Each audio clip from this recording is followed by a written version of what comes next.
વડોદરા શહેરના ward number 10માં ચૂંટણી પહેલા રાજકીય માહોલ ગરમાયો છે। માસ્કમેન તરીકે ઓળખાતા શ્રેય પટેલ મતદારોમાં જાગૃતિ લાવવા માટે મેદાનમાં ઉતર્યા છે।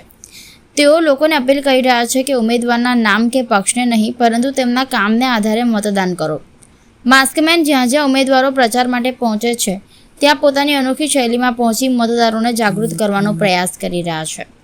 તેમનો સ્પષ્ટ સંદેશ છે કે મોદી સાહેબના નામે નહીં પરંતુ સ્થાનિક ઉમેદવારના કામને જોઈને મત આપો। વોર્ડ નંબર 10માં આ અભિયાનને કારણે રાજકીય ગરમાવો વધુ તેજ થયો છે। માસ્કમેન રાત્રિના સમયે પણ સક્રિય રહી લોકોને જાગૃત કરતા જોવા મળ્યા હતા। આ દરમિયાન પૂર્વ કાઉન્સિલર નીતિન ડોંગાના સમર્થકો દ્વારા માસ્કમેનને ધમકી આપવામાં આવી હોવાની ચર્ચાએ મામલાને વધુ ચર્ચાસ્પદ બનાવ્યો છે।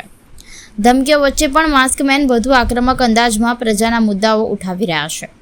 હવે જોવાનું રહ્યું કે મતદારો સ્થાનિક મુદ્દાઓને મહત્વ આપીને પોતાના મતનો ઉપયોગ કરે છે કે પછી રાષ્ટ્રીય નેતૃત્વના નામે મતદાન થાય છે।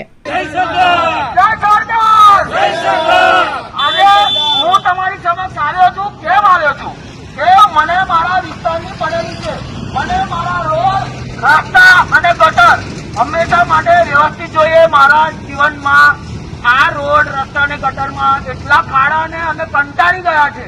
આજે અમે ભાજપ વિરોધી આંદોલન નથી કરતા પણ ભાજપની સેન્સ પ્રક્રિયા, ભાજપની લોબી, મોદી સાહેબ તમે જે દિવસથી આ ગુજરાત છોડ્યું છે તે દિવસથી આ ભાજપ કોઈ પણ નેતા વ્યવસ્થિત કામ કરતા નથી। અમારા વોર્ડમાં નીતિન ડોંગા જે 10 વર્ષથી ચૂંટાયા છે, મેં ખાલી એક વખત એમને એક જ સવાલ પૂછ્યો કે મારી જનતા હિસાબ માંગે છે। એમને હિસાબ આપવાની જગ્યાએ મને પર્સનલ હિસાબ આપવાનું કીધું છે। હું પર્સનલ હિસાબ લઈ લઈશ પણ મારી જનતા તમે જાગી જાઓ। બીજા 5 વર્ષ તમારા કાદોમાં ના નીકળવા જોઈએ।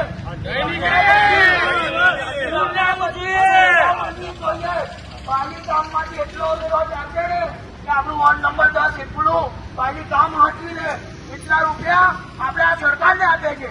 ત્યારે પાલી ગામને સ્વસ્થ તળાવ મળ્યો? પાલી ગામમાં કોઈ નેતા આવ્યા?